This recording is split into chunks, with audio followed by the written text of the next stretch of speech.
Hello दोस्तों, आज हम इस वीडियो में पढ़ेंगे रेप्लिकेशन ऑफ डीएनए के बारे में। आई नो ये वीडियो बहुत लेट हो गया है, बट और ज़्यादा देरी ना करते हुए इस वीडियो की शुरुआत करते हैं। रेप्लिकेशन का मतलब होता है डीएनए से डीएनए का फॉर्म होना। उस प्रोसेस को हम रेप्लिकेशन कहते हैं। रेप्लिकेशन प्रोसेस को आगे बढ़ाने से पहले मैंने यहाँ एक क्वेश्चन लिखा है, DNA polymerase need primer why. DNA polymerase को प्राइमर्स की नीड क्यों होती है?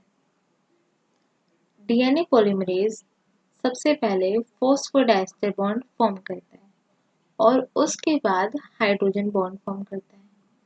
इसका मतलब ये हमारा पेरेंटल स्ट्रैंड है, ATGC, और उसने बिना ये देखे कि यहाँ पे ए है, क्योंकि उसे सबसे पहले फॉस्फोडाइस्टर बॉन्ड फॉर्म करना था, तो उसने यहाँ पर GCATGCA लगाया प्राइमर को ऐड करने के बाद। लेकिन जब वो ये when it start to form hydrogen bond, लेकिन जब वो हाइड्रोजन बॉन्ड फॉर्म करने लगता है, it recognize the sequence and remove the nucleotides. उसने रिकॉग्नाइज की सीक्वेंस के यहाँ पर तो ए है, हाँ टी है, फिर जी है, सी है, और उसने जो न्यूक्लियोटाइड्स ऐड किए हैं वो गलत है, तो वो उनको मिटा देता है, यानी कि वो वहाँ से हटा देता है। सो removal capacity of nucleotides, nucleotides को रिमूव करने की कैपेसिटी को हम प्रूफ रीडिंग करते हैं, जो कि सिर्फ डीएनए पॉलीमरेज के पास होती है, आरएनए पॉलीमरेज के पास नहीं होती। ए और टी के बीच में डबल बॉन्ड होते हैं, जी और सी के बीच में ट्रिपल बॉन्ड फॉर्म होते हैं, टी और ए के बीच में यहाँ पे फॉस्फोडाइस्टर बॉन्ड होता है, और इस तरह से यहाँ पे हाइड्रोजन बॉन्ड फॉर्म होता है। अब आरएनए पॉलीमरेज को हमारी प्राइमर्स की नीड नहीं होती, क्योंकि ये सबसे पहले हाइड्रोजन बॉन्ड फॉर्म करता है। डीएनए पॉलीमरेज जब हाइड्रोजन बॉन्ड फॉर्म करने लगा था, तभी तो उसने रिकॉग्नाइज की थी सीक्वेंस, बट जब इसको पहले हाइड्रोजन बॉन्ड फॉर्म करना है तो रिकॉग्नाइज कर लेगा सीक्वेंस को, उसके अकॉर्डिंग हाइड्रोजन बॉन्ड फॉर्म करेगा, और उसके बाद फॉस्फोडाइस्टर बॉन्ड, इसीलिए इसको प्राइमर्स की नीड नहीं होती। नेक्स्ट टॉपिक है हमारा types of DNA polymerase. DNA polymerase first, it can erase in both direction 3' to 5' and 5' to 3'। Erase करने की कैपेसिटी को हम प्रूफ रीडिंग कहते हैं, और डीएनए पॉलीमरेज फर्स्ट की खासियत ये है कि वो दोनों डायरेक्शन में प्रूफ रीडिंग कर सकता है। सेकेंड पॉइंट है polymerization activity from 5' to 3'। Polymerization meaning ये होता है कि आपका न्यू स्ट्रैंड जो फॉर्म हो रहा है वो किस डायरेक्शन में हो रहा है। तो न्यू स्ट्रैंड आपका ऑलवेज फॉर्म 5' to 3' होगा, क्योंकि चाहे कोई भी डीएनए पॉलीमरेज हो, फर्स्ट सेकेंड थर्ड, वो हमेशा 3' एंड पर ही बाइंड करते हैं, इसलिए पॉलीमराइजेशन एक्टिविटी 5' to 3' आती है। अब डीएनए पॉलीमरेज फर्स्ट की जो प्रोसेसिविटी है, यानी कि काम करने की, मतलब क्या काम करता है, वो 1 सेकेंड के अंदर 50 न्यूक्लियोटाइड ऐड कर सकता है। पर सेकेंड वो 50 न्यूक्लियोटाइड्स फॉर्म करता है, ऐड करता है, ठीक है। उसके बाद है हमारा डीएनए पॉलीमरेज सेकेंड, ये इरेज कर सकता है 3' to 5', और पॉलीमराइजेशन एक्टिविटी फिर से same 5' to 3'। DNA polymerase third erase कर सकता है 3' to 5', और पॉलीमराइजेशन एक्टिविटी है 5' to 3'। इसकी प्रोसेसिविटी सबसे हाई है, क्योंकि ये पर सेकेंड में 2000 न्यूक्लियोटाइड ऐड करता है। उसके बाद हम देखते हैं रेप्लिकेशन प्रोसेस। रेप्लिकेशन एक ऑटो कैटालिटिक प्रोसेस है। ऑटो कैटालिटिक मतलब सेम चीज से सेम का बनना, डीएनए से ही डीएनए का बनना, इसलिए हमने इसको कहा है auto catalytic process. Eukaryotes have multi replicon and prokaryotes have mono replicon. अब रेप्लिकॉन क्या होता है? Replicon is the distance between site of replication and terminal, और आई साइट ऑफ रेप्लिकेशन होती है, वहां से लेकर टर्मिनल तक के बीच का जो डिस्टेंस है उसे हम कहते हैं रेप्लिकॉन। यूकैरियोट्स के अंदर 6.6 इंटू 10⁻⁹ बेस पेयर्स प्रेजेंट होते हैं। अब हम रेप्लिकेशन प्रोसेस को स्टेप बाय स्टेप देखेंगे। Replication steps helicase enzyme. सबसे पहले हेलिकेज एंजाइम आता है जो हमारे अनवाइंडिंग करता है डबल स्ट्रैंडेड डीएनए को। अगर आपको स्ट्रक्चर देखना है तो आप वो भी देख सकते हैं। जैसे यहाँ अनवाइंडिंग करने का काम हेलिकेज एंजाइम का होता है, यानी कि जो हाइड्रोजन बॉन्ड है यहाँ पर सबसे पहले हमारा हेलिकेज एंजाइम आता है और इन हाइड्रोजन बॉन्ड्स को तोड़ देता है। अब वो हाइड्रोजन बॉन्ड्स को तोड़ देता है तो वो हाइड्रोजन बॉन्ड्स दोबारा से फॉर्म हो सकते हैं। इसीलिए हम लोग यहाँ पे SSBP का यूज करते हैं कि सिंगल स्ट्रैंड बाइंडिंग प्रोटीन जाके अटैच हो जाते हैं पेरेंटल स्ट्रैंड से, ताकि ये दोनों वापस आपस में फॉर्म ना हो सके। उसके बाद हमारे प्राइमर्स ऐड होते हैं, आरएनए प्राइमर्स जो होते हैं वो ऐड होते हैं ताकि जो हमारा डीएनए पॉलीमरेज है वो आकर 3 प्राइम एंड पर बाइंड करे और अपना न्यू स्ट्रैंड फॉर्म करे। मैंने यहाँ पर स्टेप्स लिखे हुए हैं, आप इनको पढ़ सकते हैं। Helicase enzyme unwinding the double stranded DNA, SSBP single stranded binding protein prevent from further binding. मतलब जो हाइड्रोजन बॉन्ड उन्होंने तोड़े हैं हेलिकेज एंजाइम ने वो दोबारा फॉर्म ना हो, इसलिए SSBP पेरेंटल स्ट्रैंड से जाके बाइंड हो जाता है।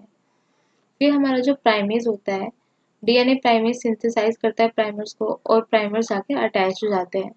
उसके बाद आप ये देखिए, अगर आगे से आप ओपन करते जा रहे हैं, जरा देखिए, आप यहाँ से ओपन करते जा रहे हैं तो यहाँ पर हाईली कोलिंग स्टार्ट हो जाएगी।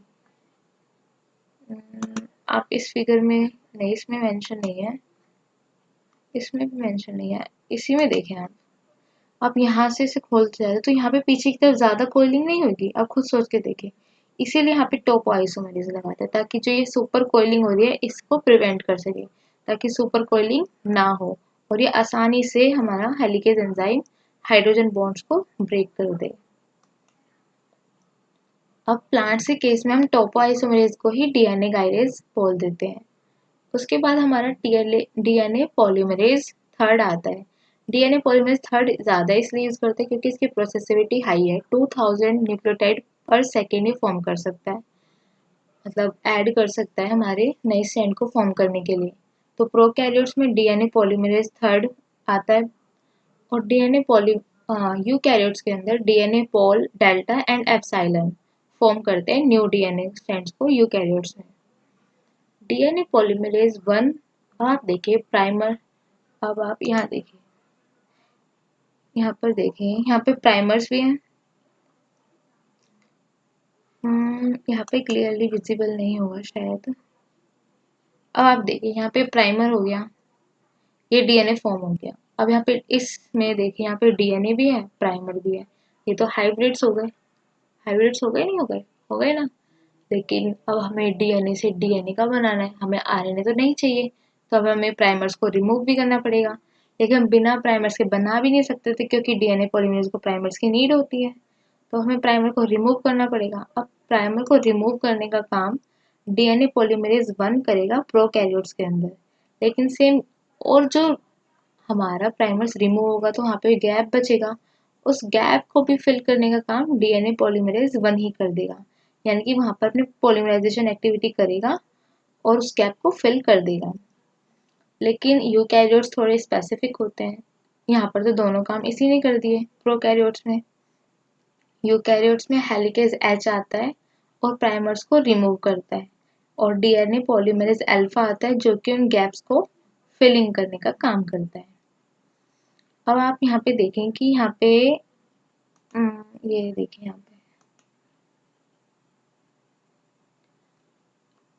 यहाँ पे ओकाजाकी फ्रेगमेंट्स क्यों फॉर्म हो रहे हैं। देखो, ओकाजाकी फ्रेगमेंट्स फॉर्म होने का रीजन भी मैं आपको यहीं पे बता देती हूँ, जरा देखें, यहाँ देखें। अब ये सपोज करें कि ये एक अल्फा यूनिट है और ये एक अल्फा यूनिट है, ये एक अल्फा यूनिट है और ये अल्फा यूनिट है। सबसे पहले आपने एक बार डीएनए पॉलीमरेज 3 का स्ट्रक्चर देख लें।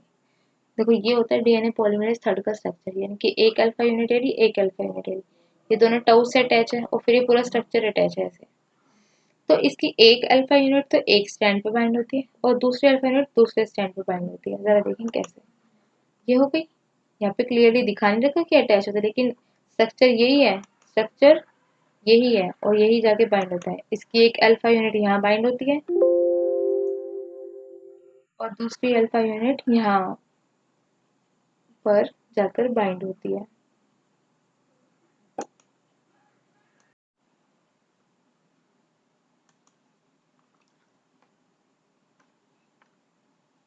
अब आप यहाँ देखें, ये है डीएनए पॉलीमरेज 3 का स्ट्रक्चर। एक अल्फा यूनिटेरी, एक अल्फा यूनिटेरी, और ये दोनों अटैच है टो यूनिट से और आगे फिर ये फर्दर स्ट्रक्चर है। ये बाइंड कैसे होते हैं? एक अल्फा यूनिट इस वाले स्ट्रैंड पर बाइंड होगी, एक अल्फा यूनिट इस वाले स्ट्रैंड पर बाइंड होगी। जब ये दोनों सेम स्ट्रैंड पे बाइंड होते हैं, दोनों 3 प्राइम एंड पे बाइंड होते हैं, यानी कि यहाँ पे कहीं 3 प्राइम एंड होगा, यहाँ पर ये बाइंड हुई। जरा देखते हैं यहाँ पे, देखो यहाँ पे 3 प्राइम एंड पर एक अल्फा यूनिट बाइंड होगी और एक अल्फा यूनिट करीब यहाँ पर बाइंड होगी, ठीक है, क्योंकि ये 5 एंड है तो यहाँ कहीं 3 प्राइम एंड भी होगा, तो यहाँ पर बाइंड होगी इस तरीके से, क्योंकि यहाँ तो 5 यहाँ नहीं हो सकती, यहाँ बाइंड हुई इस जगह और यहाँ पर ये बाइंड हुई। अब जब ये आगे की तरफ बढ़ेगा, यहाँ पर तो ये 3 प्राइम की तरफ इस तरफ फॉर्म होएगा, यानी कि यहाँ तक ये डीएनए बनाएगा, बना रहा है, देखो यहाँ बना रहा है, ऐसे बनेगा और ये ऐसे बनेगा। अब ये इस तरफ बढ़ रहा है, ये वाली यूनिट इस तरफ बढ़ेगी और ये वाली अल्फा यूनिट इस तरफ बढ़ेगी, तो दोनों में स्ट्रेचिंग होगी, ऐसे तो स्ट्रक्चर टूट जाएगा। तो जैसे ये आगे आगे बढ़ते जाएगा, ये इसको फिर पीछे खींचेगा, इसने यहाँ से कंप्लीट किया फिर इसको पीछे खींचेगा, फिर ये यहाँ से फॉर्म करना स्टार्ट करेगा, फिर ये आगे बढ़ेगा, फिर इसको पीछे ले लेगा क्योंकि स्ट्रेचिंग होगी, तो इसे वापस पीछे लेगा, फिर यहाँ पे फॉर्म करने लगेगा, फिर इसे खींचेगा, ऐसे ऐसे करते करते पूरा स्ट्रैंड फॉर्म होता है। और ये वाला जो है हमारा, इसमें लैगिंग स्ट्रैंड बन जाता है, यहाँ पे ओकाज़की फ्रेगमेंट्स इनको हम बोल देते हैं, ठीक है। अब ओकाज़की फ्रेगमेंट्स को बाइंड करने का काम कौन करते हैं? DNA ligase. ओकाज़की फ्रेगमेंट्स को आपस में ज्वाइन करने का काम करते हैं डीएनए लाइगेज। डीएनए लाइगेज हमारी एक मॉलिक्यूलर ग्लू भी होती है, पॉइंट्स में भी मेंशन है, जरा देख सकते हो आप यहाँ पे। डीएनए लाइगेज मॉलिक्यूलर ग्लू होती है, हेल्प करती है ओकाज़की फ्रेगमेंट्स को ज्वाइन करने में।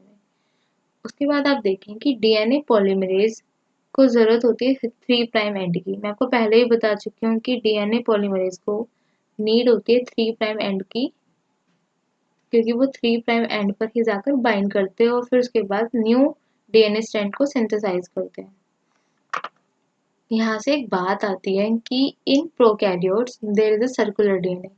अब आप सबको पता है कि प्रोकैरियोट्स का सर्कुलर डीएनए होता है और यूकैरियोट्स का लीनियर डीएनए होता है। जो प्रोकैरियोट्स होते हैं उनका डीएनए सर्कुलर होता है, इसलिए उनके में जो एंड्स होते हैं वो सिंथेसाइज हो जाते हैं, क्योंकि यहाँ पर 3 प्राइम और 5 प्राइम आपस में एक साथ ही होंगे, सर्कुलर होंगे, तो 3 प्राइम एंड फॉर्म हो जाएगा तो 5 से ऑटोमेटिकली जुड़ जाएगा। सर्कुलर डीएनए की वजह से, सर्कुलर होने की वजह से उनके एंड सिंथेसाइज हो जाते हैं।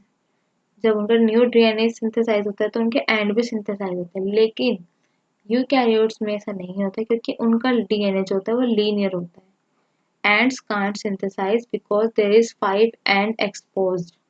उनके में 5 एंड नहीं बनता। क्यों नहीं बनता? क्योंकि डीएनए पॉलीमरेज सिर्फ 3 एंड पर ही, 3 प्राइम एंड पर ही बाइंड होता है, 5 प्राइम एंड पर बाइंड नहीं होता, इसलिए वो खुला रहता है, इनके ऐसे कैसे रहता है, वो सिंथेसाइज नहीं होता। 3 प्राइम एंड को सिंथेसाइज करने के लिए हमें टीलोमरेज की जरूरत होती है, क्योंकि टीलोमरेज एंजाइम ऐसा एंजाइम है जो 3 प्राइम एंड पर बाइंड करता है, लेकिन हमारे पास टीलोमरेज एंजाइम नहीं होता।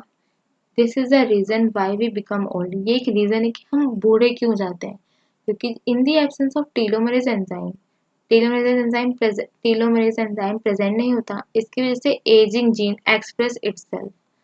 हमारी जो डीएनए की लेंथ होती है वो छोटी होती जाती है और एजिंग जीन एक्सप्रेस होता है, इसीलिए हम बच्चे से बड़े, बड़े से फिर बूढ़े हो जाते हैं, हमारी एज दिखने लग जाती है धीरे धीरे। यहाँ पर हमारी रेप्लिकेशन प्रोसेस समाप्त होता है, खत्म होता है। आई होप आपको ये वीडियो पसंद आई होगी। कमेंट सेक्शन में लिखकर बताना जैसी भी लगे आपको, और अगर आपको इसमें कोई कमी नज़र आए तब भी आप बता सकते हैं। Thank you very much.